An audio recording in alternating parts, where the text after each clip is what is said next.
Assalamualaikum warahmatullahi wabarakatuh. Perkenalkan, nama saya Ferry Adi Saputra dengan NIM 074 dari Prodi Administrasi Pendidikan. Baiklah, tujuan pembuatan video ini di sini saya akan melengkapi tugas mata kuliah Psikologi Digital Kependidikan dengan materi saya yaitu desain instruksional dan multimedia pembelajaran. Langsung saja materi kita yang pertama yaitu pengertian. Pengertian dari desain instruksional. Desain instruksional adalah proses sistematis untuk merencanakan, pengembangan, dan evaluasi instruksi. Sedangkan multimedia pembelajaran adalah penggunaan berbagai media seperti teks, gambar, audio, video, animasi, dan interaktivitas dalam proses pembelajaran. Selanjutnya adapun tujuan dari desain instruksional yaitu adalah tujuannya untuk membuat pengalaman belajar yang efektif, efisien, dan menarik bagi peserta didik. Proses ini melibatkan identifikasi tujuan pembelajaran, analisis audiens, pengembangan materi pembelajaran, memilih metode pengajaran yang sesuai, serta evaluasi untuk memastikan tujuan pembelajaran tercapai. Adapun tujuan dari multimedia pembelajaran. Tujuannya dari multimedia pembelajaran adalah untuk meningkatkan pemahaman dan retensi informasi serta membuat pembelajaran yang lebih menarik dan efektif. Dengan multimedia, peserta didik dapat belajar melalui berbagai sensoris seperti pendengaran, penglihatan, dan interaksi langsung, sehingga memungkinkan pembelajaran yang lebih mendalam dan menyenangkan. Adapun prinsip desain instruksional dalam pembelajaran digital. Prinsip desain instruksional dalam pembelajaran digital mengacu pada pedoman yang digunakan untuk merancang pengalaman pembelajaran yang efektif dalam lingkungan digital. Berikut ini adalah beberapa prinsip-prinsip yang meliputinya. Yang pertama ada pembelajaran yang jelas. Menetapkan tujuan yang spesifik, terukur, dapat mencapai, relevan, dan terbatas pada waktu. Selanjutnya ada pengalaman belajar interaktif. Yang dimaksudnya adalah memanfaatkan teknologi untuk menciptakan pengalaman pembelajaran yang interaktif dan menyenangkan seperti simulasi, game, atau diskusi online. Selanjutnya ada konten yang relevan. Memilih dan menyusun konten yang sesuai dengan tujuan pembelajaran dan kebutuhan peserta didik serta relevan dengan konteks pembelajaran. Selanjutnya ada desain yang responsif. Memastikan desain instruksional responsif terhadap berbagai pangkat, perangkat, dan ukuran layar yang digunakan oleh peserta didik. Selanjutnya ada juga penggunaan multimedia menggunakan berbagai media seperti teks, gambar, audio, video, dan animasi untuk meningkatkan pemahaman dan retensi informasi. Selanjutnya penggunaan yang intuitif. Merancang antarmuka yang mudah digunakan dan intuitif bagi peserta didik sehingga meminimalkan hambatan dalam proses pembelajaran. Selanjutnya ada umpan balik yang berarti. Memberikan umpan balik yang jelas dan bermakna kepada peserta didik untuk membantu mereka memperbaiki pemahaman dan kinerja mereka.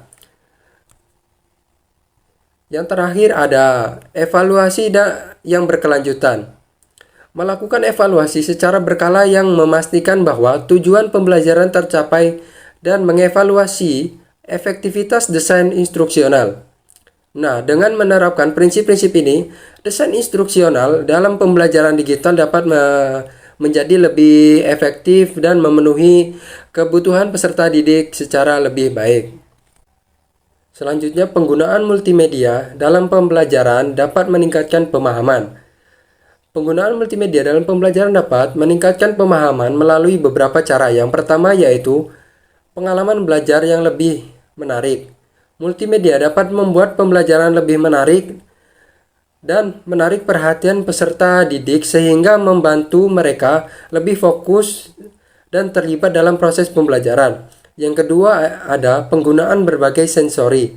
Multimedia memungkinkan penggunaan berbagai sensori seperti pendengaran, penglihatan, dan interaksi langsung, sehingga memungkinkan peserta didik memahami dan merespon informasi dengan cara yang lebih beragam. Selanjutnya, pemahaman konsep yang lebih baik. Dengan menggunakan gambar, diagram, dan animasi multimedia dapat membantu peserta didik memahami konsep yang kompleks dan lebih baik karena informasi yang disajikan secara visual dan dapat disajikan dengan lebih jelas. Selanjutnya ada memperkuat retensi informasi. Kombinasi teks, gambar, audio, dan video dalam multimedia dapat memperkuat resistensi informasi sehingga peserta didik lebih mungkin untuk mengingat informasi yang dipelajari dalam jangka panjang. Selanjutnya ada pembelajaran berbasis kasus dan simulasi. Multimedia memungkinkan pembelajaran berbasis kasus dan simulasi di mana peserta didik dapat belajar dari situasi yang mirip dengan keadaan nyata, sehingga mereka dapat mengaplikasikan pengetahuan dan keterampilan yang mereka pelajari dalam konteks yang relevan. Nah, dengan memanfaatkan keunggulan multimedia, pembelajaran dapat menjadi lebih efektif dan efisien, serta meningkatkan pemahaman dan penguasaan peserta didik.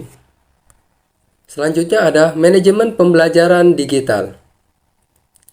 Manajemen pembelajaran digital adalah proses pengelolaan dan pengaturan berbagai aspek pembelajaran yang dilakukan secara online atau melalui teknologi digital.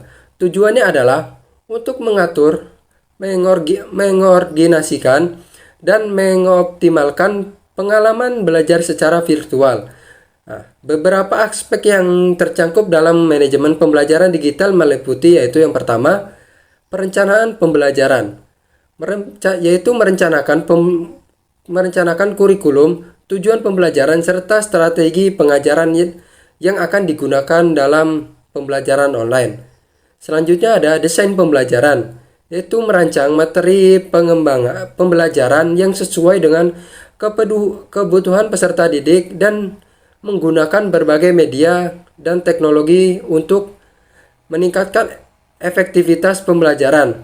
Selanjutnya, pelaksanaan pembelajaran melalui proses pengajaran secara online, termasuk memberikan materi pembelajaran, memberikan tugas, dan memfasilitasi diskusi secara online bagi peserta didik. Selanjutnya ada evaluasi pembelajaran. Melalui evaluasi terhadap kemajuan pembelajaran peserta didik, menggunakan berbagai metode evaluasi seperti ujian online, tugas, dan diskusi. Selanjutnya ada manajemen kelas virtual.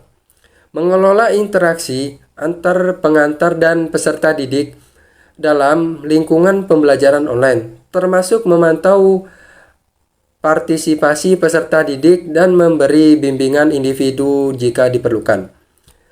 Selanjutnya ada penggunaan teknologi pembelajaran, yaitu memilih dan mengintegrasikan teknologi pembelajaran yang sesuai dengan kebutuhan pembelajaran seperti platform pembelajaran online, aplikasi pembelajaran, dan alat bantu pembelajaran lainnya. Selanjutnya ada pengelolaan waktu, yaitu mengatur jadwal pembelajaran dan memastikan bahwa pembelajaran berlangsung secara sesuai dengan jadwal yang telah ditentukan.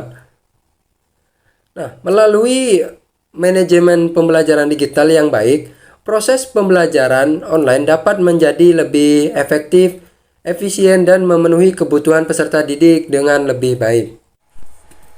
Selanjutnya, kesimpulan pada video saya adalah desain instruksional adalah proses perencanaan, pengembangan, dan mengevaluasi instruksi untuk mengembangkan belajar yang efektif. Prinsip desain instruksional digital meliputi tujuan yang jelas, interaktivitas, konten relevan, responsif, multimedia, antarmuka inklusif, umpan balik, dan evolusi terus-menerus. Penggunaan multimedia dalam pembelajaran dapat meningkatkan pemahaman dengan pengalaman belajar menarik, pemahaman konsep yang lebih baik, dan retensi informasi yang diperkuat. Baiklah, mungkin hanya itu saja penyampaian materi dari saya. Lebih dan kurangnya saya mohon maaf. Terima kasih kepada teman-teman yang sudah menonton. Saya akhiri. Wassalamualaikum warahmatullahi wabarakatuh.